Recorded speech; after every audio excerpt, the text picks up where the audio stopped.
Non abbiate paura! A gente entrou numa lombra dos 90 para cá de se colocar numa posição defensiva, de dizer não, a gente não quer destruir a família nenhuma, não. A gente só quer amar. Né? Ou não, a gente não tem nada a ver com promiscuidade, não. A gente até casa, a gente até tem filhos, a gente até constitui família. E isso é de um retrocesso político violento, que violenta, inclusive, a história de constituição do movimento LGBT na América Latina. Violenta a história dos ganhos e lutas feministas na América Latina. Então, cabe a radicalização nossa também de afirmar com todas as letras o que é uma estratégia política crítica antissistêmica. Ah, porque vocês querem destruir a família? Sim. Queremos. Não é? E se a gente não quer, não vai ser ameaça. Eu me comprometo com o direito de todas as famílias. Olá, seja muito bem-vindo a mais uma aula aqui do nosso curso. Nós estamos dando sequência, portanto, aí às nossas aulas. Este é o segundo vídeo desse módulo que você está vendo, porém eu não estou gravando na ordem que você verá. Na verdade, esse é o terceiro vídeo da minha gravação, gravei outros antes. E os outros dois que eu gravei, todos ficaram longos, né? Ficaram aí com uma minutagem um pouco maior do que aquilo que eu pretendia. Então esse vídeo eu vou tentar ser o mais rápido, o mais breve possível, para que o conteúdo não fique muito longo, tá bom? É importante que você anote, que você volte nos vídeos se precisar, faça o seu material de anotação.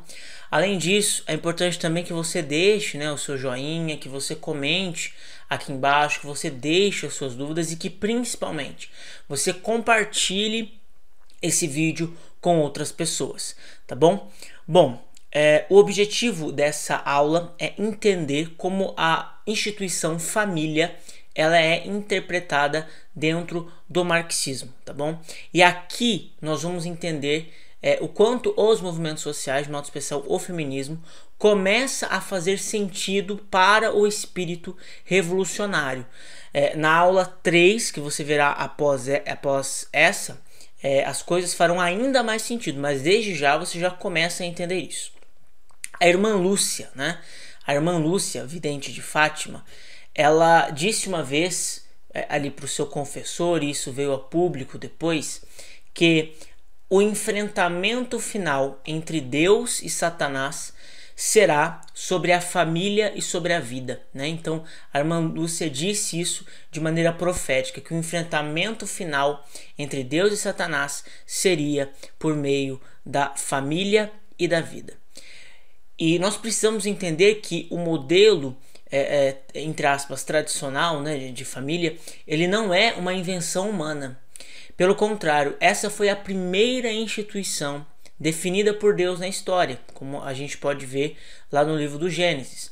E a teologia do corpo, ela expõe isso, ela expõe essa verdade bíblica de maneira muito clara, né? Então a família é essa imagem de Deus. Lá no livro do Gênesis, quando Deus olha para o homem e para a mulher, ele diz que aquilo, o homem e a mulher, são imagem de Deus, né? Juntos eles são imagem de Deus. E a gente vê essa linguagem, né, da família sendo associada a Deus em toda a Sagrada Escritura, né? Nós vamos ver nos profetas falando isso, nós vamos ver em Gênesis, vamos ver em Efésios, né?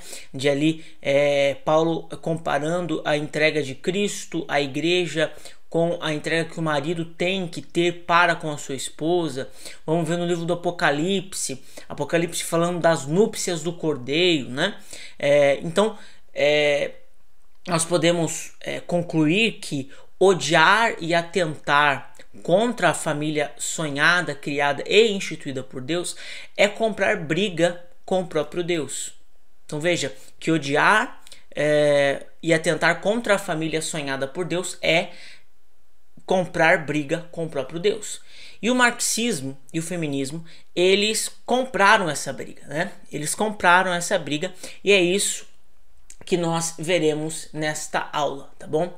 Nós precisamos entender, e você entendeu isso na aula passada, de que o Estado se isso não ficou claro, eu quero retomar. O Estado, ele é um problema para o marxismo, né? Então você me diga, mas como que é um problema se você falou que lá eles querem tomar o poder, eles querem tomar o Estado para, tomando o Estado, lutar contra a burguesia. Então veja, o Estado, ele é um problema para o comunismo, mas ele é um meio para o socialismo. Então, dentro da mentalidade marxista revolucionária, no comunismo não existirá Estado, porém, no socialismo, eles precisam tomar o Estado para, tomando o Estado, acabar com a riqueza da burguesia, taxando, né, a riqueza da burguesia, apropriando-se dessa riqueza, inflando o Estado para mais futuramente, aí, na teoria, dissolver o Estado. É claro que isso na prática jamais aconteceria. Então, nós precisamos entender que, para a visão marxista, o Estado ele é um problema. O Estado ele é um problema, porque o Estado ele é controlado pela burguesia e a burguesia utiliza a máquina estatal para promover opressão. Então, se a burguesia faz isso com o Estado é um problema, nós precisamos acabar com o Estado. Então, para alcançar esse estado utópico de perfeição, as massas precisariam se mobilizar por meio da revolução para implantar o socialismo, né? Então, como eu falei, o socialismo, na outra aula, o socialismo seria esse meio do caminho entre o capitalismo e o comunismo, tá certo? Então, no socialismo, o partido assume o poder para destruir a burguesia, enfim, eu já deixei isso muito claro aqui. Existe um livro chamado A Origem da Família, da Propriedade Privada e do Estado, que quem escreveu foi Engels, aquele mesmo cara que eu citei na aula anterior, falando que foi coautor do Manifesto Comunista junto com Karl Marx. Então, Engels escreve esse livro e ele evoca muitas vezes nesse livro a figura de Karl Marx, porque nós vamos ver inclusive que ele cita muito Karl Marx, porque esse livro na verdade era a intenção de Karl Marx publicar, era um pensamento de Karl Marx, ele acabou morrendo e não publicou. Engels foi lá, terminou, deu um tapinha e publicou com o seu nome. Hoje nós vamos ver nas livrarias que esse livro está no nome aí de Engels. Vou pegar ele aqui rapidinho, esqueci de colocar na mesa aqui, mas o livro é esse aqui, ó. O livro é esse. A Origem da Família, da Propriedade Privada e do Estado, tá? Do Engels. Esse é o livro. E é esse livro que nós iremos, é um livro curto, não é muito longo. É esse livro que nós iremos estudar nessa aula, para nós entendermos qual que é a visão aí do marxismo a respeito da família. Então, nessa aula, você irá entender como os movimentos civis que teoricamente lutam pelos direitos humanos, como o feminismo, o movimento LGBT, eles servem aos interesses do marxismo. Essa aula deixará evidente as profundas distorções do pensamento feminista e marxista, bem como explicará a discordância substancial entre feminismo e cristianismo, e na verdade não apenas isso, entre a mentalidade revolucionária e toda a base da tradição filosófica ocidental, tá bom? O primeiro princípio que você precisa entender, e eu já falei aqui, mas eu preciso repetir para que você entenda o raciocínio de Engels nesse livro, é que o Estado ele é um problema. Então, para Karl Marx e para Engels, é uma mentira, seria uma mentira de que o Estado defenderia os interesses comuns da população. Então essa é a mentalidade comum, né? Todo mundo acha que o Estado, o poder estatal, defende os interesses da população. Então, para Karl Marx e para Engels, isso é uma mentira. Na verdade, o Estado seria instrumentalizado para defender os interesses dos mais ricos, né? Então, essa é uma das razões pelas quais o Estado é um problema. E, portanto, eles defendem, né, que a igualdade de direitos pelo Estado, o Estado promover a igualdade de direitos, seria impossível. O Estado, portanto, seria uma máquina de violência de classe e um instrumento legitimador da opressão que é promovida pela burguesia. Então, o Estado é um problema. Você precisa entender que para a mentalidade revolucionária, para a mentalidade marxista, o Estado é um problema.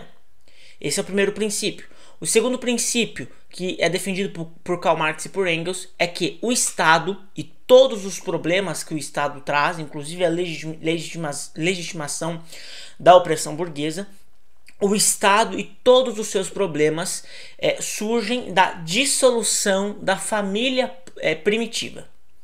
Então veja, Marx defende a teoria, e Engels endossa isso, de que haveria, durante toda a história da humanidade, diversas configurações e diversos modelos familiares, e é como se houvesse uma dialética também no modelo de família. Então é como se, conforme a humanidade fosse aí se desenvolvendo, novos modelos de família fossem surgindo. Essa é a teoria defendida por Karl Marx. Você vai ver aí na sua tela um trecho do livro, desse livro que eu citei, que fala exatamente isso. Então, abre aspas, a família, diz Morgan, é o elemento ativo, nunca permanece estacionária, mas passa de uma forma inferior a uma forma superior à medida que a sociedade evolui de um grau mais baixo para outro mais elevado. Então veja que essa dialética, essa mesma dialética que nós falamos na aula passada, defendida agora a partir de uma possível evolução da família. Eles também defendem que na origem da sociedade não haviam regramentos sexuais, ou seja, não haviam limitações sexuais, não havia uma moral que limitava a prática sexual. Portanto, não havia a instituição da família como conhecemos. Então eles chamam isso de família primitiva. Então haveria uma família primitiva. Nessa família primitiva não haviam regramentos sexuais. Você vai ver aí na sua tela também eles defendendo que nessa época primitiva imperava no seio da tribo, e aqui eu vou citar ipsis literis, tá certo? Abre aspas, o comércio sexual promíscuo, de modo que cada mulher pertencia igualmente a todos os homens e cada homem a todas as mulheres. Então, na teoria defendida por Karl Marx e por Engels, a família primitiva ela era muito diferente daquilo que nós conhecemos hoje. Então, nas tribos, todas as mulheres pertenciam a todos os homens e todos os homens a todas as mulheres. Então, eles praticavam sexo indiscriminadamente, não havia ali limitações sexuais. A prática sexual seria uma prática ali de toda a tribo, todo mundo com todo mundo, né? E nós vamos entender o porquê que essa teoria, esse raciocínio é importante para definir alguns conceitos do marxismo que são aplicados até hoje na mentalidade revolucionária. E ele continua, dá uma olhadinha na sua tela aí também. Abre aspas. Relações sexuais sem entraves. Significa que não existiam os limites proibitivos vigentes hoje ou numa época anterior para essas relações. Então, veja bem, eles defendem aqui que não haviam limites, não haviam barreiras, não haviam essa moralidade que impedia alguém de manter relação sexual com outra pessoa. Era todo mundo ali com todo mundo, né? Dá uma olhadinha na sua tela também, você vai ver que, inclusive, eles defendem que nessa sociedade primitiva havia ali a prática do incesto. Olha que absurdo. Se algo pode ser estabelecido irrefutavelmente, foi que o ciúme é um sentimento que se desenvolveu relativamente tarde. O mesmo acontece com a ideia do incesto. Não só na época primitiva, irmão e irmão eram marido e mulher, como também ainda hoje, em muitos povos, é lícito o comércio sexual entre pais e filhos. Então, nessa sociedade primitiva não havia moral sexual. Então todo mundo transava com todo mundo, inclusive pais com filhos, irmãos com irmãs. Olha que coisa louca, que coisa de doido mesmo. Mas essa é a teoria que é defendida por Karl Marx e por Engels, né? Que está na base do marxismo, e não é invenção. Você está vendo aí os prints das páginas do livro escrito por Engels, tá bom? Então, numa sociedade onde todos transavam com todos, era impossível saber quem era o pai, porque não tinha teste de DNA, né? Obviamente não havia teste de DNA, então não se sabia quem era o pai. Logo, a mulher tinha um papel muito elevado para essa sociedade, um papel muito significativo, muito importante para essa sociedade. Por quê? Porque já que não sabia quem era o pai, ninguém sabia quem era o pai, mas todo mundo sabia quem era a mãe. Ou seja, a criança nasceu, como o sexo era indiscriminado, não sabia quem era o pai da criança, mas sabia quem era a mãe, obviamente, porque nasceu dela, né? Logo, então, a sociedade ela não era patriarcal, ou seja, os chefes das famílias não eram homens, mas os chefes das famílias eram mulheres, porque a mãe era o ponto de referência. E você consegue ver aí também na citação do livro. Olha aí. Em todas as formas de família por grupos, não se pode saber com certeza quem é o pai de uma criança, mas sabe-se quem é a mãe. Vamos pular um trechinho só para a gente não se alongar. Ele fala lá embaixo: a descendência só pode ser estabelecida do lado materno e, por conseguinte, apenas se reconhece a linhagem feminina. Então, esse era, na teoria de Karl Marx e de Engels aqui, esse era o cenário dessa sociedade primitiva. Ninguém sabia quem era o pai, mas sabia quem era a mãe. Logo, as famílias eram famílias matriarcais. A mãe estava ali no comando dessa sociedade. Ao mesmo tempo, e até por consequência disso, se imperava a economia doméstica do comunismo. E ele quem fala isso nessas palavras. Dá uma olhada aí também na sua tela. Olha, mas lar comunista significa predomínio da mulher na casa, tal como o reconhecimento exclusivo de uma mãe própria na impossibilidade de conhecer com certeza o verdadeiro pai. Significa alto apreço pelas mulheres, isto é, pelas mães. Então, havia essa sociedade comunista, ou seja, não haviam divisões nessa sociedade, era todo mundo igualzinho, não havia desigualdade, era tudo distribuído para todo mundo, porque, segundo Karl Marx e Engels, a mulher era a chefe da casa, a chefe de família. E nós vamos entender que eles até afirmam isso, mas não existe comprovação histórica nenhuma para isso, né? Eles foram os primeiros grandes autores, entre aspas, a falar sobre o assunto. Ninguém na história, nenhum historiador nunca havia falado disso, e eles do nada resolveram aparecer com essa teoria, né? E nós vamos ver um pouquinho mais adiante que o marxismo é exatamente isso. Quando eles querem provar algo, eles não se dão ao trabalho de provar, de comprovar, eles inventam uma teoria, né? A teoria, vamos seguir aqui no raciocínio do livro, as coisas começam a mudar, então até aqui, né? Até aqui estava tudo bonitinho, imperava a igualdade, a mulher era a chefe da casa, mas as coisas começam a mudar com o surgimento da família como nós entendemos hoje, do modelo familiar como nós entendemos hoje. O homem começa a sentir ciúme das mulheres e passa a exigir fidelidade. Por meio da força e da opressão, o homem então passa a se tornar, entre aspas, um proprietário da mulher, isso na teoria defendida por Karl Marx, e das crianças. Olha aí, você também pode ver aí na sua tela. O desmoronamento do direito materno é a grande derrota histórica do sexo feminino em todo o mundo. Então o direito materno aqui é exatamente isso, tá? O direito materno a criança nasce, ninguém sabe quem é o pai, logo a criança é só da mãe. Isso é o direito materno. Essa então, né, esse momento de transição seria a raiz da desigualdade. Então Karl Marx e Engels defendem que a raiz da desigualdade seria a dissolução dessas famílias primitivas e o surgimento do modelo que eles dizem, né, o modelo europeu, o modelo cristão de família, né? Então o surgimento desse modelo familiar seria aí o surgimento de toda a desigualdade na história da raça humana. Em consequência dessas transformações, surge a propriedade privada e, ao mesmo tempo, a família patriarcal, opressora e europeia se estabelece. Você pode ver aí na sua tela também, olha aí, convertida todas essas riquezas em propriedade particular das famílias e aumentando depois rapidamente, assestaram um rude golpe na sociedade alicerçada no matrimônio sindiásmico, e na gens baseada no matriarcado.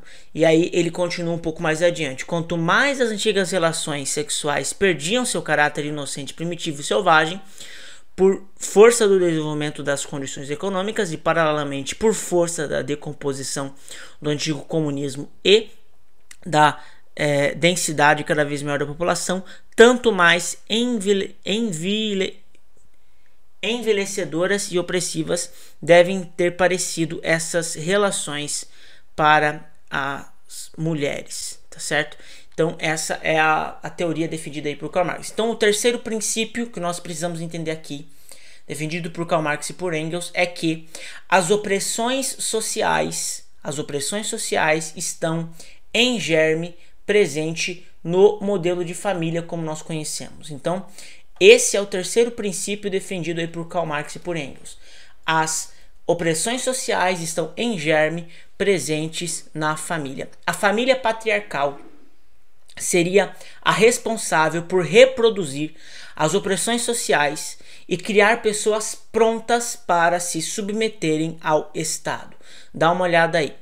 Num velho manuscrito inédito, redigido em 1846 por Marx e por mim, Engels falando, encontro a seguinte frase: a primeira divisão do trabalho é a que se fez entre o homem e a mulher para a procriação dos filhos. Hoje posso acrescentar: o primeiro antagonismo de classes que apareceu na história coincide com o desenvolvimento do antagonismo entre o homem e a mulher na monogamia, e a primeira opressão de classes com a opressão do sexo feminino pelo sexo masculino. Então, a origem de todas as divisões de classes seria a família.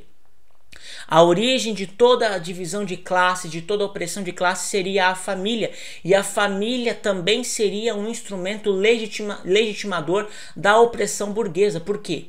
Porque vamos pensar aqui nesse modelo de família que Karl Marx está criticando. O homem que comandaria a casa, que oprimiria a mulher e oprimiria os filhos. Os filhos cresceriam nesse ambiente de opressão, acostumados a serem oprimidos pelo pai. Veja que isso não corresponde à verdade. Isso não corresponde à verdade. Um homem, uma criança, nasce ali no ambiente de opressão, acostumada a ser oprimida pelo pai. Logo, ela seria lançada no mundo e quando ela fosse oprimida pelos burgueses, ela já estaria acostumada à opressão. Então ela se submeteria à opressão burguesa porque ela estaria acostumada com a opressão do pai em casa. Veja que Karl Marx coloca a família como o ponto, como a origem de toda a desigualdade. E aqui nós entramos no quarto ponto defendido pelo marxismo. Se a família é a origem da desigualdade, para acabar com a desigualdade é preciso destruir a família. Para acabar com a desigualdade é preciso destruir a família. Em nome de uma pretensa revolução, os progressistas do mundo todo desejam promover a destruição da família. Isso não é figurativo, isso é literal. Eles de fato querem. E você pode observar isso nesses trechos que eu mostrei aqui para você desse livro. Você pode observar isso na maneira como os movimentos progressistas no mundo todo se comportam. A destruição da família não é algo acidental ou opcional, está no centro da mentalidade revolucionária. É por isso que se incentiva, por exemplo, a prática do divórcio. É por isso que se incentiva a prática, o uso indiscriminado de métodos anticoncepcionais. É por isso que se incentiva o casamento, as uniões homoafetivas, o casamento homossexual. Porque tudo isso de alguma maneira destrói a família. E destruindo a família, isso não é teoria cristã, isso é teoria marxista. O Marx defende isso, Karl Marx defende isso, Engels defende isso. Destruindo a família, as desigualdades seriam destruídas, então haveria o caminho livre para que essa sociedade comunista, utópica, perfeita se estabelecesse. É isso que acontece. Essa é a maneira como o movimento revolucionário se comporta. É dessa maneira que o movimento revolucionário se comporta. Nós vemos, por exemplo, aplicando esses princípios ao movimento feminista, tá bom? No feminismo nós vemos aí a independência da mulher, né? Então, a mulher tira do homem o papel que é dele, dentro da família, e a família sonhada por Deus, né? Que é aquela que há comunhão de pessoas, deixa de existir. A mulher passa a enxergar o homem como seu inimigo, o homem passa a enxergar a mulher como sua inimiga. Esse é o fruto direto do feminismo, né? Eles passam a se enxergar como pessoas inimigas, como inimigos. Dentro de casa, então, aquela comunhão de pessoas sonhada por Deus, que é reflexo da Santíssima Trindade, deixa de existir. Deixa de existir, né? Deixa de existir. Enfim, é isso. Essa é a teoria marxista. Mas qual que é o problema de tudo isso, gente? Acho que já ficou claro para você, não precisa de eu ficar falando aqui. Mas o problema é que tudo isso é mentira. Tudo que Karl Marx defende aqui e Engels defende aqui é mentira. Marx e Engels inventaram argumentos. Tiraram dados de onde não haviam dados. Concluíram coisas do nada. Inventaram argumentos para justificar essa destruição do modelo burguês familiar. Bom, é terrível, né? A família, ela não foi uma invenção para formar o Estado. A família, ela não foi uma invenção para formar a propriedade privada. A família, ela foi a primeira instituição divina. Você cristão que está me acompanhando aqui, o marxismo diz que a família foi uma invenção para legitimar o poder burguês. A família foi uma instituição divina e foi a primeira instituição divina. A primeira instituição bíblica foi a família. Está lá no livro do Gênesis. Foi Deus que instituiu a família. Foi Deus que instituiu a família, com suas perfeições e com as suas imperfeições, com os erros cometidos no seio familiar durante a história, com os enganos cometidos no seio familiar durante a história, mas a família foi sonhada por Deus. E nós não iremos resolver os problemas históricos da família com mentiras, como o marxismo promove. Nós iremos resolver os problemas da família com santidade, com fidelidade a Jesus, com obediência à sua palavra. A família, portanto, ela é essa instituição. Bom, na próxima aula nós iremos ver como Karl Marx, nós iremos ver um pouquinho mais sobre como o marxismo ele pretende propagar essa ideia que eu acabo de trazer aqui para vocês, né? E outras ideias também, de uma maneira muito sorrateira, né? De uma maneira aí muito quase que inocente. Não é inocente, é quase que inocente, com alguns pensadores que vieram depois de Karl Marx. Se essa aula se essa aula serviu para você entender como o marxismo forma um casamento perfeito com o feminismo, né? Porque tudo isso que eu expus aqui para você cai como uma luva, né, no feminismo. Na próxima você entenderá porque toda a mídia, porque a imprensa, porque os artistas reproduzem esse discurso. É o que você verá na próxima aula, tá bom? Então não deixe de compartilhar esse vídeo, deixar o seu joinha, colocar a sua dúvida aqui embaixo. Na próxima aula nós iremos aprofundar um pouquinho mais sobre um assunto, tá bom? Esse primeiro módulo é um módulo mais voltado mesmo para nós entendermos as raízes do pensamento, tá bom? Que influencia o feminismo. E as questões mais práticas nós iremos entender somente num segundo módulo. Por isso é importante que você passe por esse primeiro. Para entender o segundo. No terceiro nós teremos um módulo maravilhoso onde você verá a resposta para tudo isso.